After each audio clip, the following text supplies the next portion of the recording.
Talking Notre Dame football here at Mark Rogers TV, the voice of college football. We got Mason Plummer on the line from Slap the Sign, and please join him on his podcast, Blue Gold Report. All right, Mason, want to break down Notre Dame's personnel situation with a number of losses at wide receiver.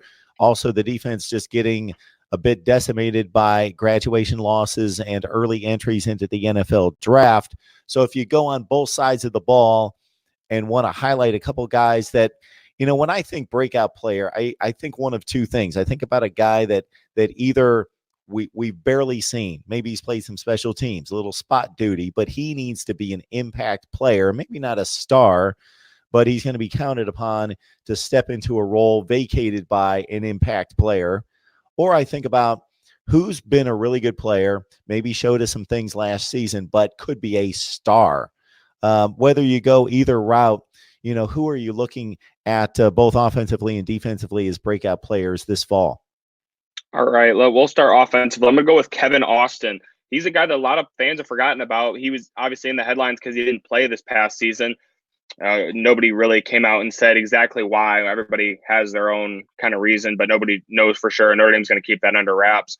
But Austin, there's a reason that he was named the Scout Team Offensive Player of the Year. This guy's a monster. And a Notre Dame cornerback, which wasn't named in the interview, but he said that he's tougher to guard than Chase Claypool. Chase Claypool's 6'4", over 200 pounds. And Austin was more difficult to guard than him. That seems crazy, but nobody knows better than a Notre Dame corner that's going against these guys on a daily basis. So I expect Kevin Austin to have just an unreal season. I expect him to fill Chase Claypool's shoes just fine, and those are big shoes to fill. And then moving on to the defensive side, a guy that, again, another really highly recruited guy that hasn't exactly had a chance to shine. He's been outshined by Kyle Hamilton, the star freshman. Houston Griffith, I think he's going to be starting on the other side of Kyle Hamilton. The transfer Isaiah Pryor has everybody excited, but I think there's a solid chance that he moves into linebacker and leaves Griffith up at strong safety next to Kyle Hamilton, the free safety. Pryor is just so much bigger than Griffith, and I see him being a linebacker. But Griffith, he's had some trouble moving. He's had to move around positions. They had him at safety initially, moved him to corner, and back to safety now. He just needs to get out there and play.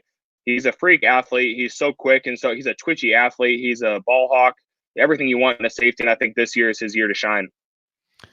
So for Kevin Austin in particular, he missed all of 2019 and was suspended for the first 4 games and then sat out the entirety of 2019 after catching 5 balls for 90 yards in 2018. Mason, we appreciate you stopping by, breaking down Notre Dame football and giving us a couple breakout players for 2020. Yeah, thanks for having me, Mark. Looking forward to doing it again soon.